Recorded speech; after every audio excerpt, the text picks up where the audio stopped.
Good evening, everybody, and welcome to another episode of Sunday Night Live with me, Jonny Lipsham, here at jonnylipshamstudios.co.uk in the Midlothian region of Scotland. And we all know that Scotland is the capital of the world, and therefore, by extension, the solar system and the galaxy and the neighbouring galaxy, and probably the one that is kind of a little bit beyond that one as well.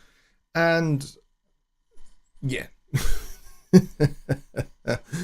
Welcome, everybody. We've only got like 5 people here, which is a wee bit disappointing, but hopefully it will grow as people come in. So we're only like a minute into the show, so hopefully a few more people turn up, and that'd be cool. But we got a good few people who've been in the chat already, so before the show started, which is awesome. Thank you, folks, for being kind of so eager to be here before the show starts. I appreciate it. So Billy Morgan, as usual, was the first one in the door by about 3 hours, because he is like so diligent. Followed by Ron Figura, who has a question. In fact, he made a series of questions, but we're going to consolidate that into one question. And we got Christina over in Denmark, and we got Rock Tease, who is also here. And we got Just Bob, and we got Mike Johnson, and we got Kyle Draduziak. And we also have Stephen Wilson, and we got Danny Taylor, we got Harley Bob as well, and we got Don Oliver, and we got Bobby Booth as well. So there we go. I'm going to get to Ron's question about the difference between MIDI music loop and just MIDI file in just a moment, because I think it's important. Carl says the Klingons would like to have a word with you. Yes, I have already eliminated the Klingon Empire to such a point that they now sing O Flower of Scotland as their national anthem. Okay, that's a little unusual that's going on there in the chat.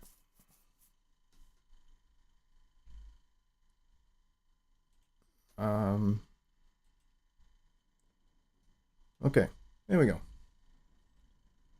All right, so, folks, my good friends, my dear moderators who have the wrenches, please kind of be a wee bit careful with how you use the wrench, because there was actually a legitimate question there, which I was actually going to address.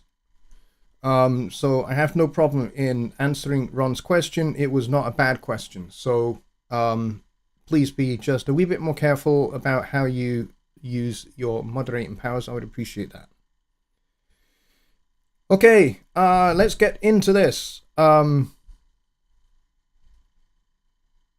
Just Bob is saying, why was there a deleted message from me? I'm going back to see if I can find a deleted message. I'm not sure that I see one. I saw Ron's message that was deleted. But I am actually going to answer his question, because he already posted his question earlier, which have all been deleted. Okay, folks, can we please kind of, not delete things that are addressed to me? If they're addressed to me, please don't delete them, unless, they're saying something rude. I would appreciate that. But what Ron was asking was actually a genuine question, so Ron, if you're still watching, I'm sorry you got timed out. That should not have happened. Yeah. That should not have happened. Ron had a legitimate question. So I am going to answer your question, Ron, in just a wee moment. All right, we got John Hathwaite in here as well, and we got David Barcelo as well, who has just walked in the door. So it's possible that it was done by accident. There you go. I think it was probably done by accident. I don't think it was intended. That's probably the most likely thing, is that you accidentally timed out Ron, and that kind of made all of the things in his question disappear. But it's okay. I can still read them. It's okay. It's not a big problem. We just have to be a wee bit careful. That's all. All right. So. Yeah, that's what I thought, Mike. I thought Bob accidentally deleted Ron's messages. It's fine. And Bob, your apology is accepted. Is absolutely fine. It's not a problem if you're kind of on your phone. Everything is a wee bit tiny on your phone, and it's very, very easy. Kyle has attested to this. It's very easy to accidentally hit the wrong thing, such as timeout. I've done it myself. So yeah, I've done that myself. On actually somebody else's stream that I was moderating, and I actually booted somebody by mistake. So I've done worse. And yes, I think it is done by accident. All right, so let's get into Ron's question. And Ron's question essentially is, he's asking what is the difference between just a MIDI file and a music loop. So in order to answer that question, I basically need to talk about the two different loop files, file formats that there are in Studio One. There's audio loops and music loops. So why do we have those two formats? The reason why you have those two formats is because audio loops are basically loops that are made of audio files. So they're actually samples of real instruments. Whereas MIDI loops, they're not. Music loops, rather. They're not. They are based out of virtual instruments. And music loops, quite often, not when you drag them into Studio One, they load a particular instrument and a particular patch for that instrument, a particular preset for that instrument. So it's a similar thing in as much as a loop. If you were to define a loop, basically it is either an audio or MIDI file that when you duplicate it, it loops seamlessly between one and the next event. And so when they are joined together, let's say you hit the D key a few times, it makes a seamless loop. You don't hear the join. And that's why we call them loops, because it is something that you can just repeat over and over and over again, and they are joined seamlessly. And so it effectively sounds like one continuous part in that respect. So you can do that with audio loops. Audio loops are designed to do that, except they are WAV files. But they do essentially the same thing. They are designed in such a way and they are edited in such a way that they will loop seamlessly. So when you hit the duplicate key, the D key on your computer keyboard with an audio loop or with a music loop, they will play continuously across your song. I will demonstrate this in just a second so you get a clear idea of what they do. So that is to be distinct from the loop zone, which you see at the top of the timeline. The loop zone basically just sets the left and right locators. What are left and right locators? Well, basically that goes back to tape machine days when you had a position marker for the left reel and a position marker for the right reel. So when you made a tape loop with actual reel-to-reel tape, you would have a cut at one end and a cut at the other. You join those two together to make a loop. And so that was a loop zone. And then basically it would go, the tape would play from the start to the end and then loop back round and play the same thing over and over again. And that's what the loop range does when you set that loop zone in the song and you activate it. Basically, the song will go from the start of the left locator position to the end of the right locator position and jump back to the start, and it will play that piece of your song continuously. So that's different from actual events that you would call a loop. Okay, the term loop is borrowed from kind of hip hop and that kind of thing, and basically back in the day you would have these files that were loaded onto MPC devices. And Impact is a little bit, certainly nowadays, is a little bit like an MPC, in as much as you press one of the pads and it will play a loop. It will play a piece of audio that every time you tap that key, it will play that loop. And if you hold it, it will keep playing that loop round and round, whatever is loaded onto that pad. So that's where the idea of loops comes from, and it's used a lot in beat making for hip hop and trap and all of that kind of stuff. So that's where the concept of loops comes from. So in Studio One, we have audio loops that are made from WAV files, and we have music loops, which are made from MIDI data.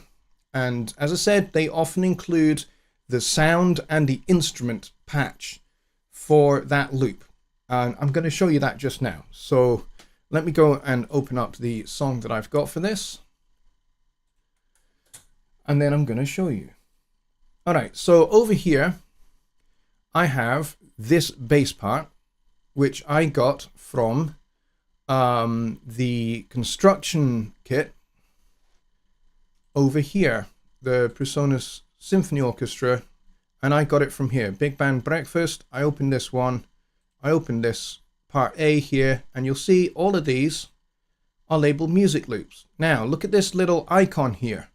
This icon says that this is a MIDI loop, all right? And it's a music loop file format. So when I drag this in, look what it did. It opened up Presence and the bass section with pizzicato, which is what I want. So now when I play this,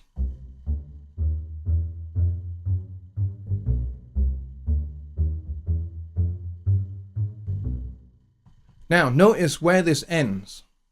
See that last note doesn't go right up to the very end of the event region. And the reason being is if I hit the D key and then I hit play again,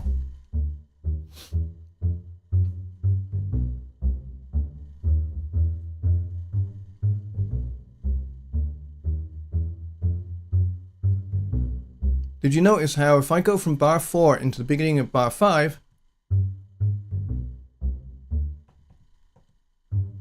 let's go one beat earlier. See how those are now completely seamlessly joined. So this is what makes this a loop. I don't have the loop range selected, but I can do. And I can set this section here to loop.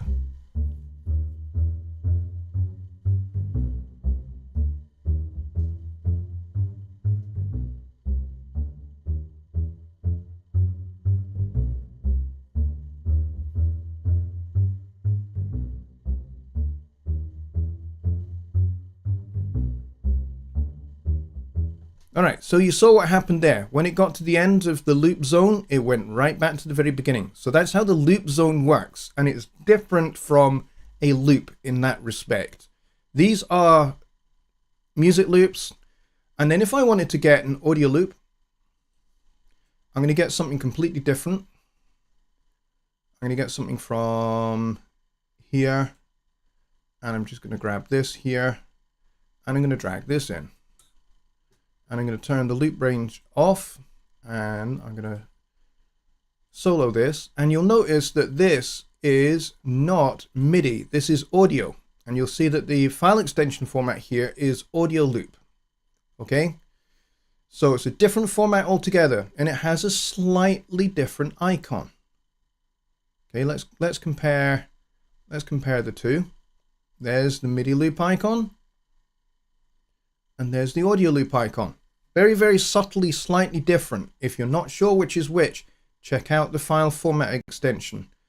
This says audio loop, and this says music loop. So they are different things.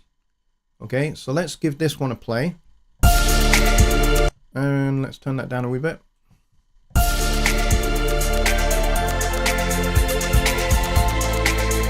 And then what I'm going to do is I'm going to trim this down a wee bit. In fact, let's just trim this down. Make it just 4 bars long instead. All right. Now, again, it doesn't quite go up to the boundary edge. It's almost up to the boundary edge of the event, but not quite, which is what we want. So now I can take this and I can hit D.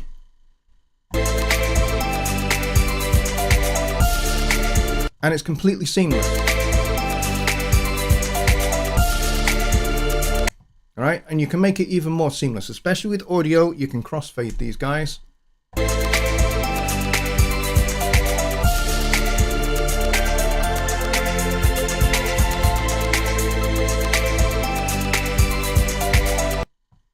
All right, so that's the difference between a MIDI loop, a music loop, and an audio loop, and the loop zone. So Ron, I hope that answers all of those questions that you had there.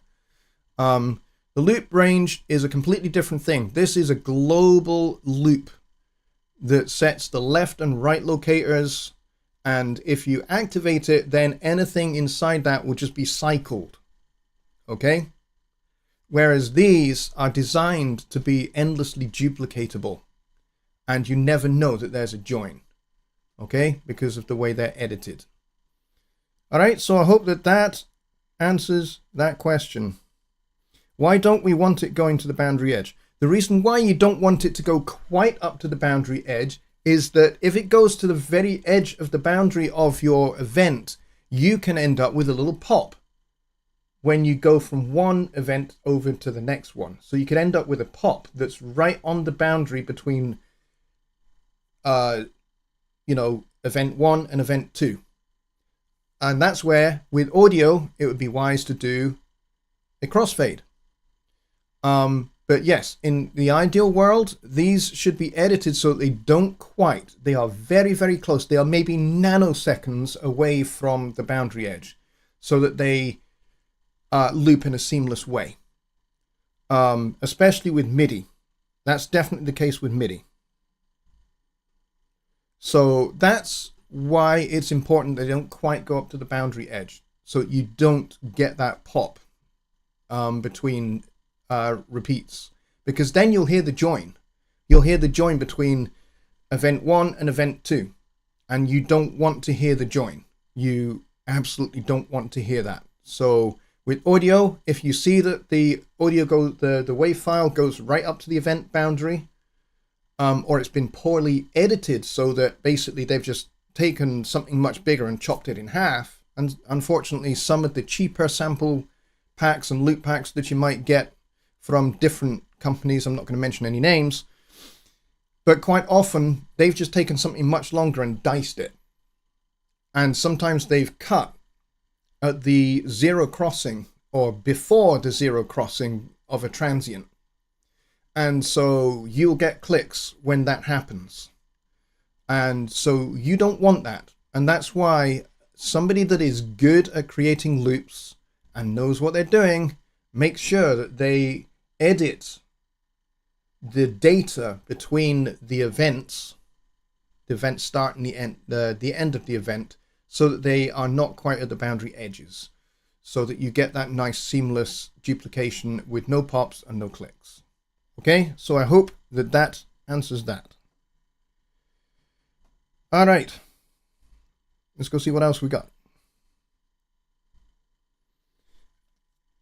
Okay, Samad Eng has a question, which is very important. Studio One's 4.6.2 is definitely down for Windows 10 11. Can't register it directly after a format, so I believe I'll have the plugins issue too. Okay, you're not talking about registration, you're talking about activation. Registration is to do with registering the product in your account. You only need to do that once.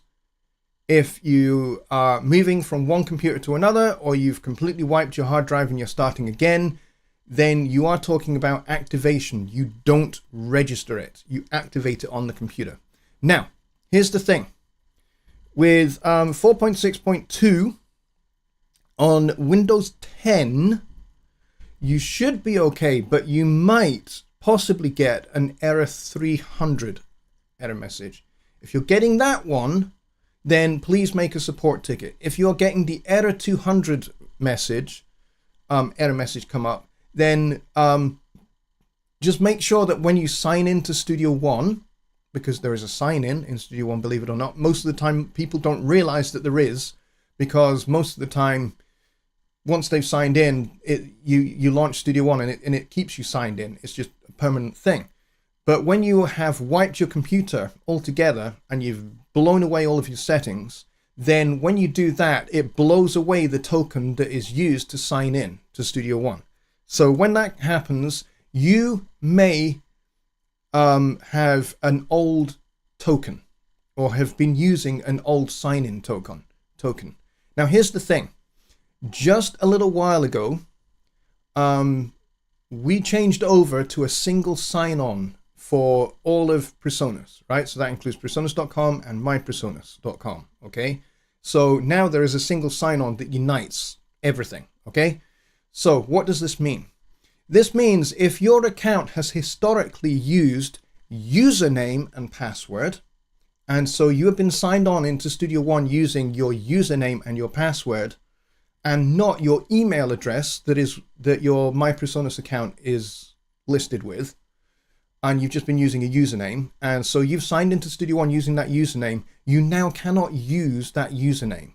You have to sign in again to Studio One using your email address with your my.presonus.com account. All right. So whatever your email address is for your account, sign out of Studio One, sign back in, and make sure you sign in with that email address and not the username. Okay, because it won't recognize the username, because we changed that for some security reasons. We had to change that. So that's the reason why that it may not be working for you. If you're getting the error 200 error message and it says username and password kind of not recognized or incorrect or something like that, that'll be why, because you're using an old token that uses a username rather than using your email address. So what you can do is you can go into the Windows Credential Manager and you can blow away your credentials for Presonus and Presonus OAuth from the Credential Manager. Just get rid, blow them away, delete them. Okay?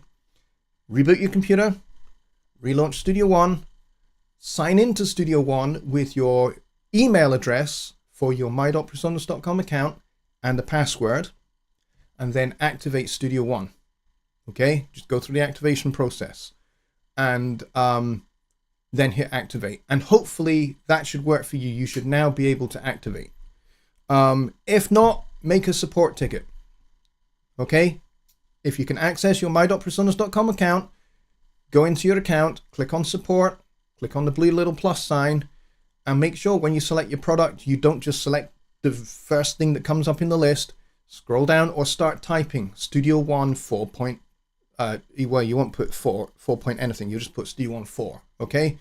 And then select Studio One 4 Professional, and then you should be good to go from there. And just give us as much information as you can about the problem. So if you've got a screenshot of the error message, attach that to your ticket as well, and then tech support will be able to look at that and figure out what's going on.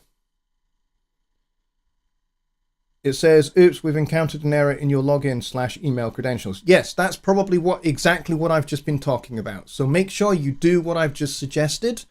And if the issue still persists, make a tech support ticket, okay? And get that in, and tech support will take care of that. So it's not that Studio One 4 is down for Windows 10 or 11, because it doesn't work like that. The issue is that since there have been certain changes, and since Studio One 4 technically is not supported anymore since we launched Studio One 6 last year, there hasn't really been any development done on Studio One 4 for quite a while. In fact, since the launch of Studio One 5. Basically, when we launch a new version of Studio One, the old version is no longer developed anymore, because we have the new version, and that is now the working version of Studio One. That's the one that is being actively developed. Old versions, they don't get developed anymore. So if there are changes such as the single sign-on and things like that, then, you know, they are going to perhaps adversely affect older versions of Studio One. So, for example, if you have version 1 or version 2 or version 3, you will not be able to activate those online. They just won't activate online because they are too old.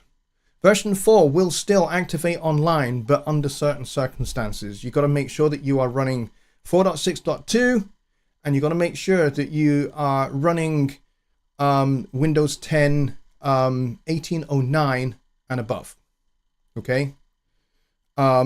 It will activate on Windows 11, but here's the caveat. Studio One 4 predates Windows 11. So it was never designed to work on Windows 11, but it does on Windows 10. All right, so I hope that helps.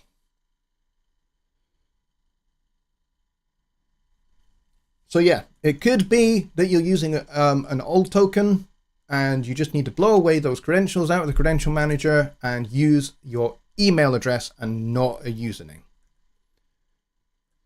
Bobby Boo says, I found a solution to fixing a plugin being blocked, and that is make a folder for the plugin and then it works. Sometimes that definitely works, but if it's been blocked, if it's listed in your blocked list, just clear the block list and then rescan the plugins. And if it keeps perpetually being blocked, might be there's a problem with the wrapper for the plugin.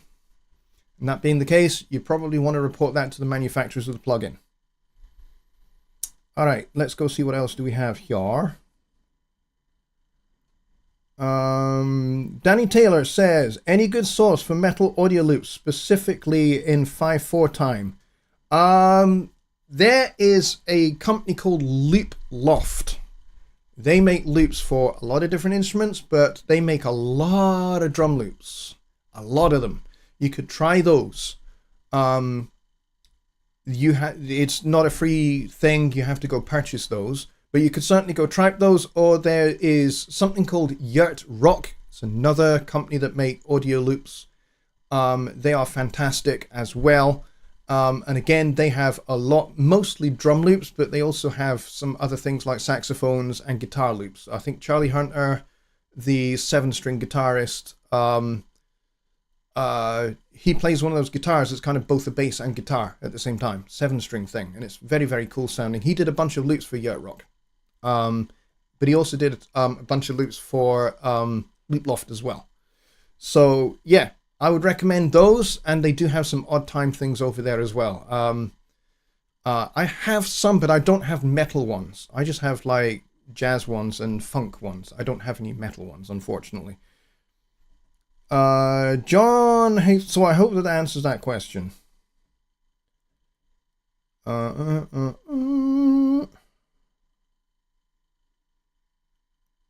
Let's see. John Hathwaite says, is there any danger of being able to publish to a specific folder in Studio One Plus? Currently, it just goes to the root of the folder structure. You're right. It does do that. You're absolutely right. Now, this is very cool. If you go into Cloud over here and you click on Studio One Plus and you go into your workspaces. Oh, hello. We got this problem again. We had this the other night.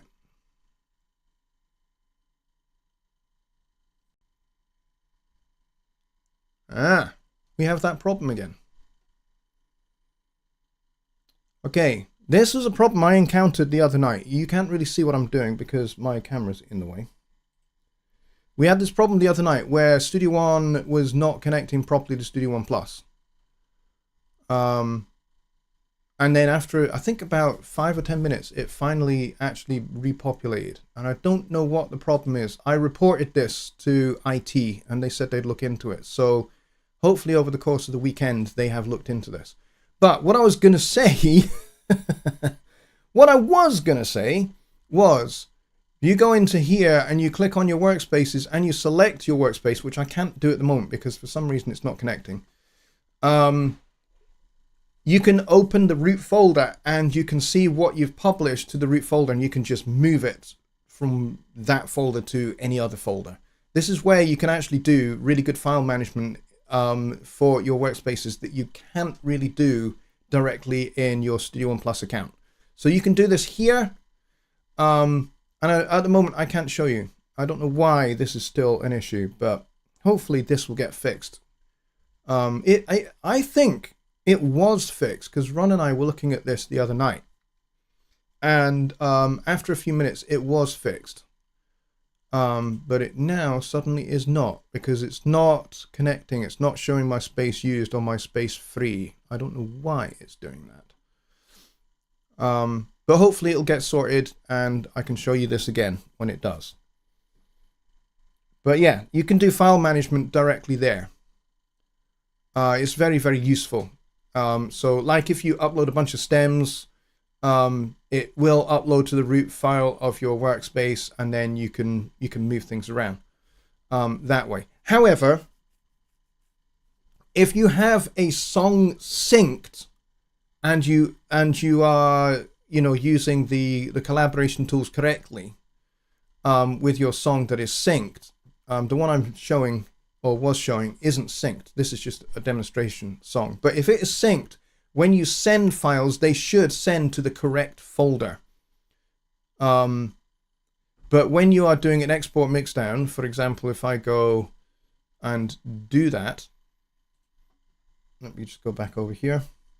Let's say this is what we want to do, and we want to go song, and we want to go export mixdown, and then I go publish, and I go publish to Studio One, upload to Studio One Plus, and we want to do this between the loop because we don't want to do it between song, and then I do OK. Now I can select my folder, so let's go and select. What shall I select?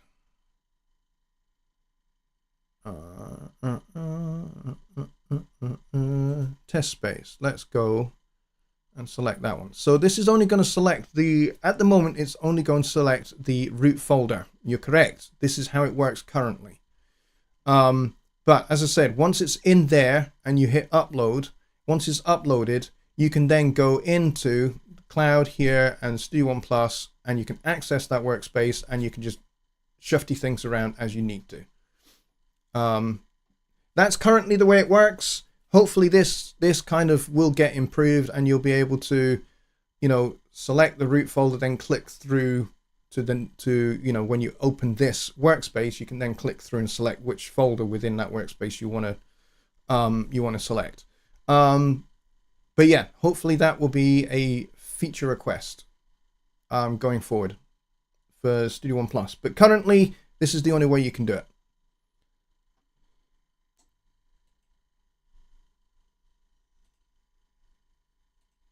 All right. I'm going to jump down. Kyle says, yeah, it's broken again. Billy says, my browser / Cloud Workspaces are working. Yeah, it's not working for me. It's probably a Cloudflare thing. If Cloudflare has a particular outage in a particular zone, then for some people it'll be working, and for other people it won't be working. So for me right now, it's not working. Ron Figura says, welcome back, Ron. I'm glad you can post again after your short little timeout thing. Remember, everyone, if you prefix your question with @Jonny Lipsham Studios, he will get your question. No need to double post. Yes, absolutely. Rock T says, do you have any info regarding Contact 7 being more CPU hungry than East West 6 player? I don't, because I don't have either of those. So I'm unable to provide you with a free and fair and perfect test. However, the man for that kind of question is going to be Rich Cresswell, who I believe is not here tonight. Oh no, he is here. He is here. I've just spied him. I've just seen him. He would maybe know the answer to that question. I definitely don't, because I don't have either of those. Sorry, I can't answer that more thoroughly.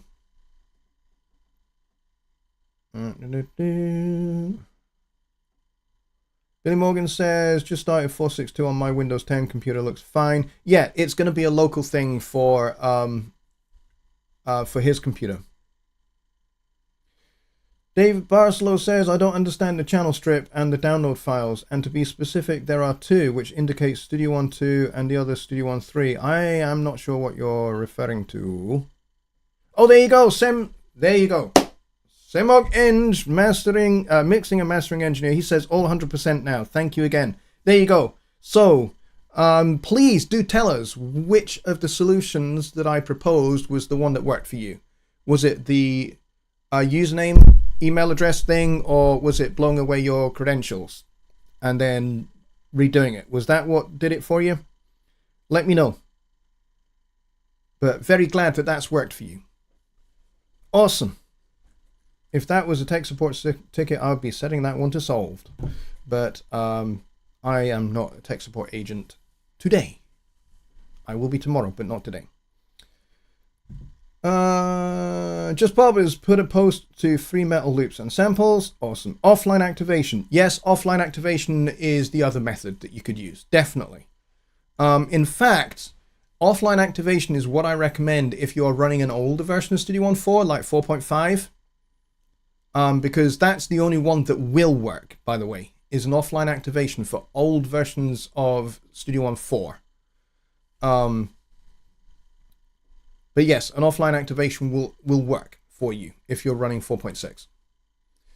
But yeah, if you're running an old version of Studio One 4, like 4.1, 4.2, 4.5, then you can only offline activate those. Just like versions 1, 2, and 3. There was another question there that I kind of overlooked. David's question. I don't understand the channel strip. Okay, which channel strip are you referring to? Are you referring to the fat channel? Or are you referring to the channel strip collection? Or are you referring to the plugin called channel strip? Because I'm not really sure which one you are referring to, David. Because that could be one of 3 different things. So, for example, if I go down to my PreSonus plugins, which are all the way down here, you'll see that we have something here called channel strip. If I whack this on here, this is the channel strip plugin. You get this in all editions of Studio One, Prime, Artist, and Professional. And this has been in Studio One since version 1, and still is.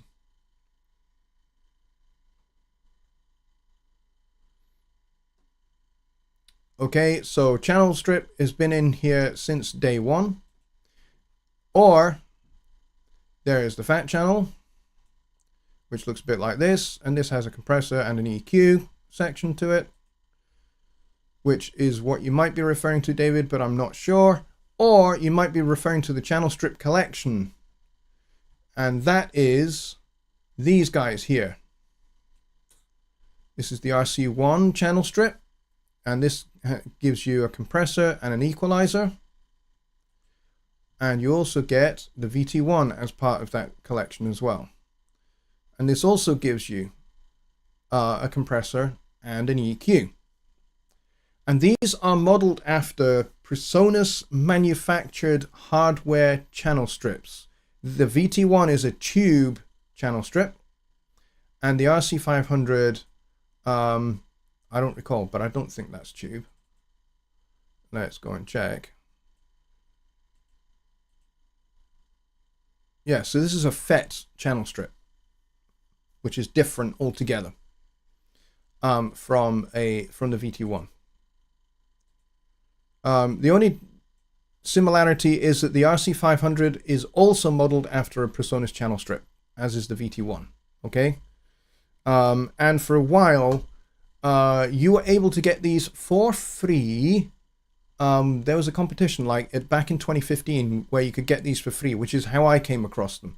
Now, the cool thing about these is you will see the individual compressor and EQ models of these in the fat channel if you have all of the fat channel modules. Okay, so if I go to the fat channel here, if I go over here, and if I go to RC500 comp, VT1 comp, if I go to equalizer, click this drop down again, there's the RC500 and there's the VT1. So these are broken into separate modules and built inside the fat channel. Now, these have a smaller form factor because the fat channel was designed for the Studio Live mixers, which is why they have a smaller form factor than the channel strip collection. The channel strip collection, which is where you get the full actual channel strips, which is these guys here. Hang on. Click on the right thing. So these are the channel strip collection. These were designed for Studio One, whereas the fat channel was designed first of all for the Studio Live mixers, and then a plug-in version of that was made available for Studio One in version 3, I think it was, for Studio One. But so the fat channel is a smaller form factor than these guys. These guys have a bit more to them in terms of modeling. These are state space modeled, whereas the ones that are on the fat channel do not have the state space modeling, I don't think. Okay.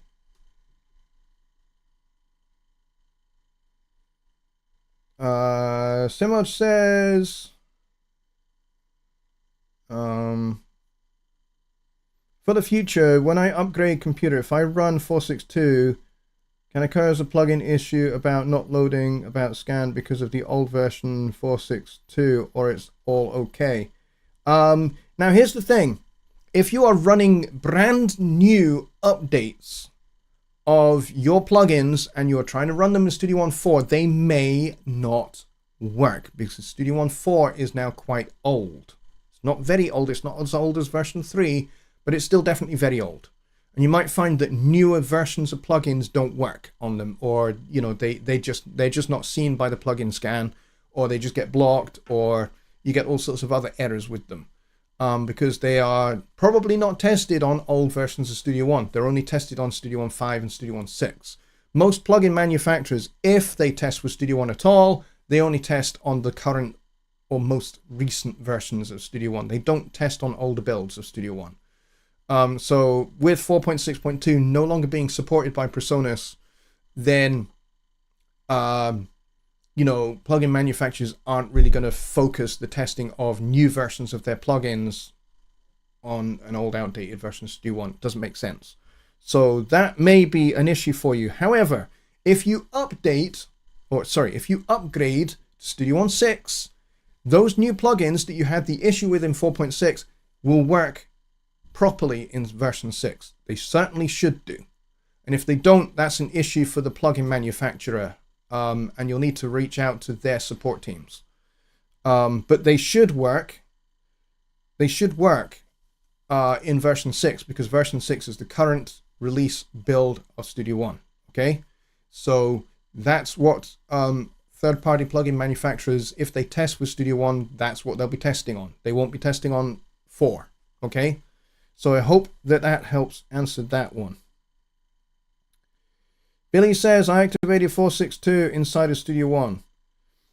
Yes, that's great. Well, that's great for you, Billy. I suspect that Semoj Engineering's problem was a credentials problem. And his credentials were possibly based on old tokens. And he got round that by doing the offline activation. But 4.6 on Windows 10 will activate online. Sorry, 4.6.2 will activate online on Windows 10. Which is what I said earlier. Billy says 2019 RC500 and VT1 released an update last week. Yes, they did. Yep.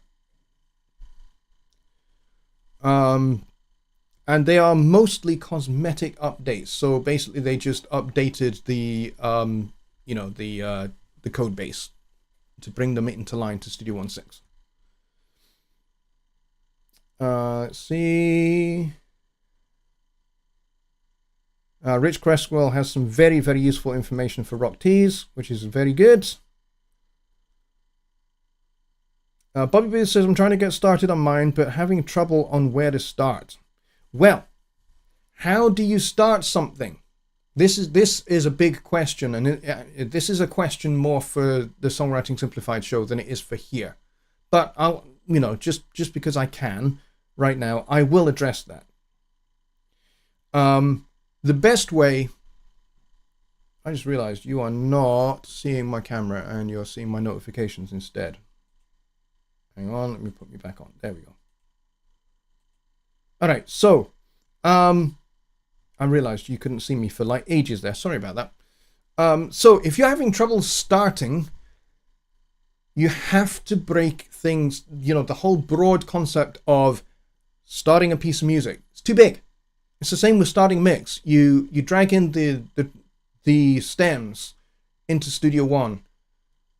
What's the first thing you do? You don't tend to start just tweaking knobs and faders. You have a plan. You have a process. You have a method.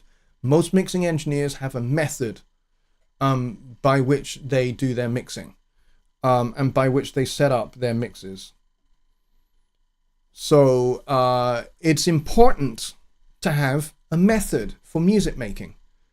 I know some people, they don't. They just sit down and they play a guitar and they strum some guitar chords until they find something, they stumble upon something that sounds great, and then they hit record. And then, they will loop that, and then they'll start mumbling into a mic until some lyrics come together and a melody starts to come together. And then they'll hit the record and they'll record that. That's sounds like it's not a method, but it is. It is a method. You are repeating something over and over again until an idea starts to germinate and grow. So apply some of what you know about mixing and mastering to the process of making a tune. Now, making a tune is something you are not familiar with. It's not something you do, Bobby, and I get that. So you gotta make it really, really bite-sized and simple. So, like Rich said here, start with, or start with those first 5 notes of the scale. Just park your hand here and start making some notes. Start with a leap and then a descending phrase. Repetition is a good thing.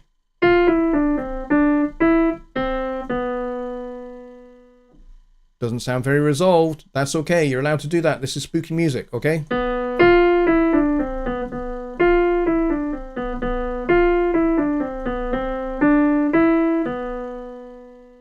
Okay? I just came up with a melody. Just as simple as that. Just with those first 5 notes. I started with a phrase, a leap. Thumb, little finger. Walk the fingers down. Repeat that note.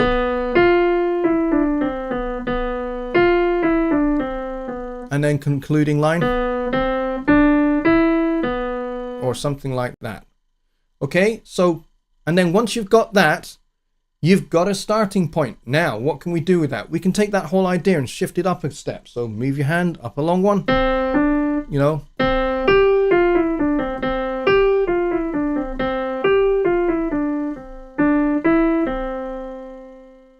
And then shift back down.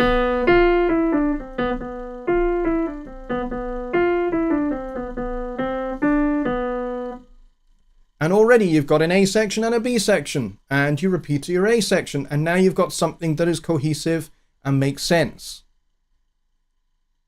So you've got a natural theme and a variation of that theme. What was the variation? You moved it up a step.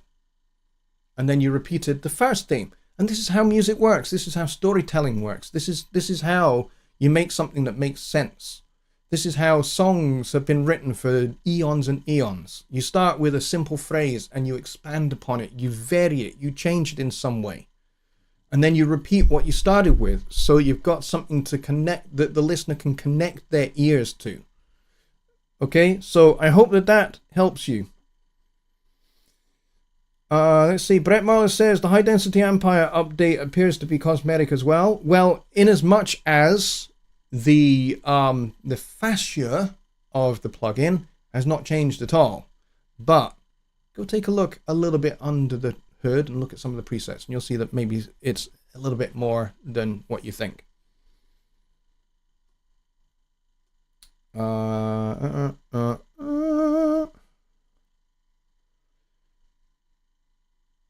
John Hathaway is questioning challenge. Have I missed something? Yes, you have. We have a Halloween songwriting challenge. And Rich has provided you with all the details. And the answer here is also email a link of your results to me. Yes. Go to the website, jonnylipshamstudios.co.uk. Hit contact us. In the contact forms, set the subject as my submission for the Halloween 2023 Songwriting Challenge, and then attach your link to your song. So upload it to SoundCloud, upload it somewhere like that, or Bandcamp, or wherever you publish your music to. Upload it there, attach, email that link. Just whack that link in the body of the email. And then I will have a bunch of these collated, and I will forward those on to Rich as well. And we'll be able to listen to all of the submissions. Hopefully we get like 20 or 25 submissions. The more submissions we get, the better, because it provides a better competition for everybody. And as we said, there's a prize at the end of it. And Rich has been a brilliant partner for this challenge and has been phenomenally generous. And I cannot thank Rich enough for being so generous with sponsoring this challenge and doing awesome things for it, including the graphics, including all of the learning materials and stuff that you need to work with this Locrian natural 6 scale, which is going to be unfamiliar to a lot of you. It's very, very cool what he has done. So please give Rich a lot of praise and a lot of applause, because that guy deserves it for what he's done for the Jonny Lipsham Studios community. He has been awesome. If someone doesn't have SoundCloud or other formats, can they send an MP3 to the email? Yes, you can. Yep, you absolutely can. But you can set up a free SoundCloud, okay? Does not cost a single cent or a penny or a lira or a peso or any other currency for that matter.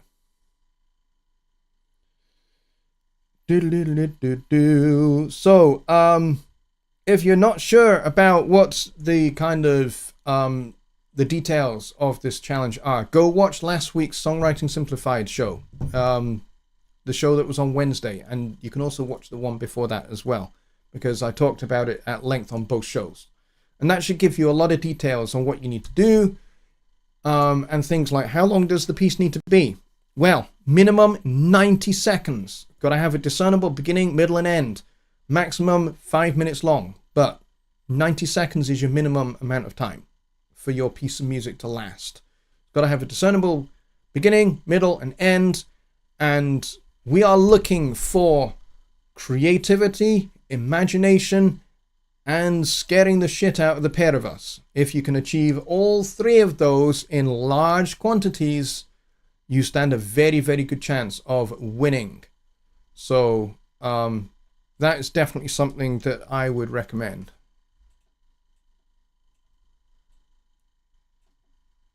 Hang on just 1 minute. What's going on here? There we go. All right, so let's see. I'm seeing if I'm missing anything else. Because I don't like missing questions. And we have 6 minutes left of the show. I'm going up through the chat just now to see if I've missed anything. It doesn't look like I have. I think I've pretty much got everything. Gotta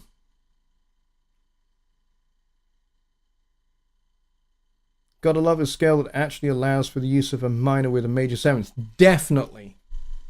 Absolutely. Danny says, my scary element lyrics is mother-in-law. That's funny. I like that.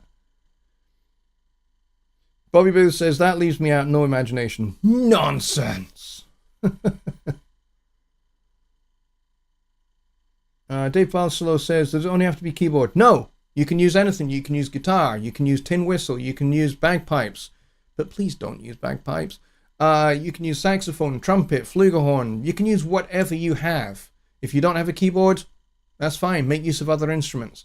You can use sound libraries. You can introduce Foley from the Foley challenge that we did a while back. If you've still got those sounds kicking around, make use of them.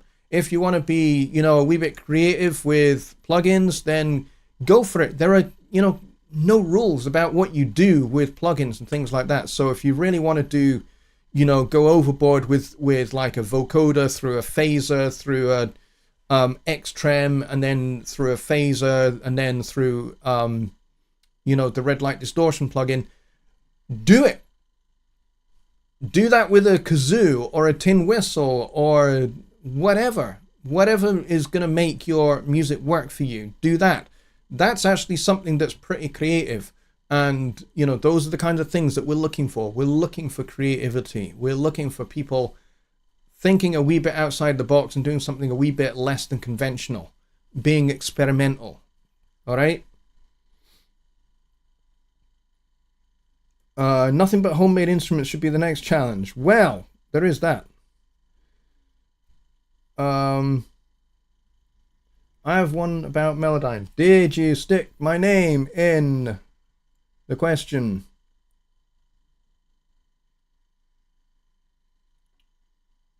Brett says, I have one about Melodyne. Okay, well, I didn't see it because you didn't put my name in it, so there's no red box. So you're going to have to repost. I found it. And you put a H in my name. That's why it did nothing. That's why I missed it, because you put a H in my name. There is no H in my name. As you can see from the email at the bottom there. See, no H. No H. It's Jonny. I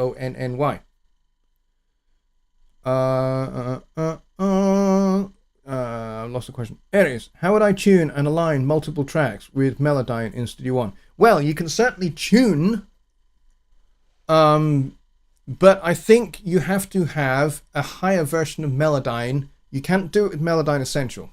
Melodyne Essentials is a very bare bones basic version of Melodyne. You may have to use Melodyne Editor or Assistant to be able to edit multiple tracks at the same time. I don't know. I don't have anything other than the bare bones basic version of Melodyne. So you will need to go to cellarmoney.com and check out what is available with the different versions of Melodyne. With that question. And certainly for aligning, if you're aligning multiple things together, I would recommend Vocaline for doing that kind of thing. Vocaline is extremely powerful and can be used as an ARA plugin in Studio One. I think JW is asking when the deadline is to submit. Okay, the deadline is October 27th. Get your stuff submitted by the 27th of October. Okay?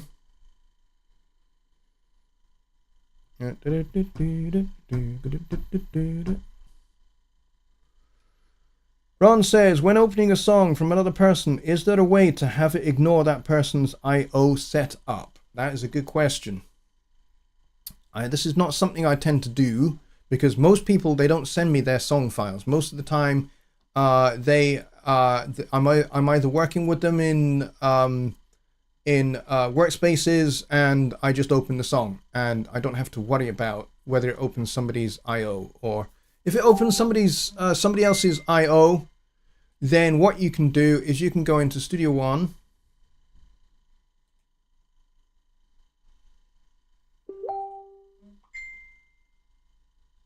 You can go into Studio One. My God, with the messages, man. Studio One, options, and then you can go into your audio setup from there, and then song setup, or you can just click here.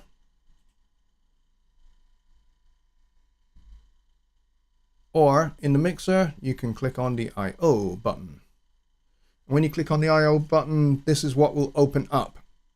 And if you have somebody else's I/O here, then you can click on reset to default, and it should reset to whatever you made your default to. So if you have made a default, then when you reset to default, it should reset to your own I/O that you have saved as default.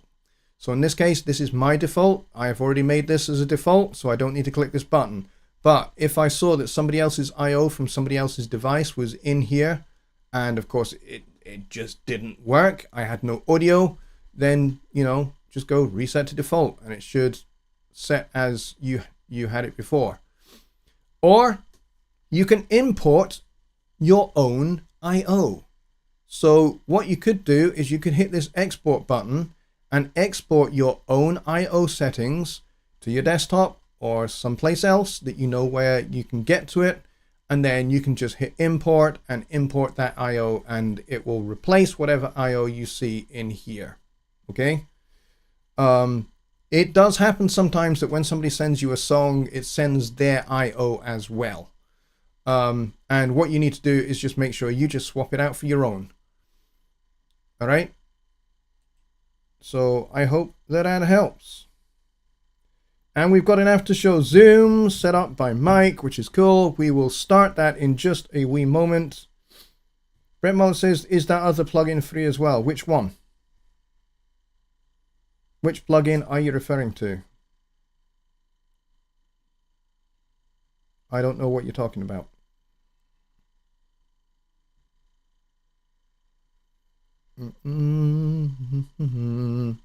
Bobby says, in my case, it's way, way, way out of the box for me. Well, that's cool. If it's out of the box, so long as it sounds good, it is good. That's all there is to it. Just give it your best shot and then submit it. That's all I'll say. So Brett, I'm not sure what plugin you're talking about, mate.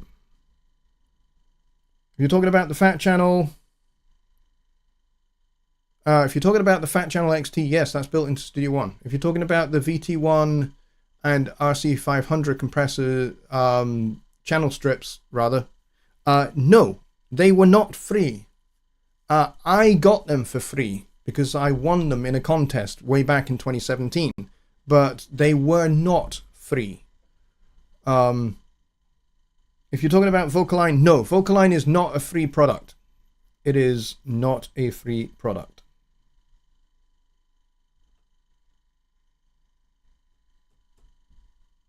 All right, I think we're done here, folks. I think we have reached the end of the show because I think I've got through all the questions. All right, folks, so with that said, we are all done and dusted for another episode of Sunday Night Live. Thank you very much, everybody, for coming and for turning out. I appreciate it. You guys are awesome and you've asked some great questions. Rock T says, can we submit multiple times or once only? Well, if you've got more than one tune, submit it. If you've got more than one piece of music, submit it. I don't have an objection to that. But, you know, we don't want to have like 50,000 submissions from 10 people. All right, so we will leave it there, folks.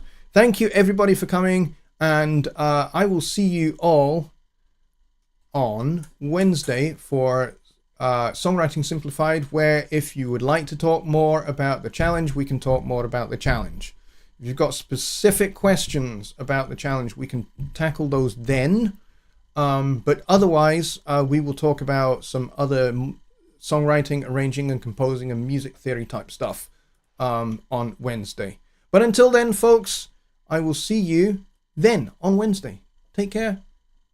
Check out the after show, which is linked. Mike Johnson has posted the link to the after show. So if you want to join us then, please do come along. And I will see you either there or on Wednesday. Good night, everybody.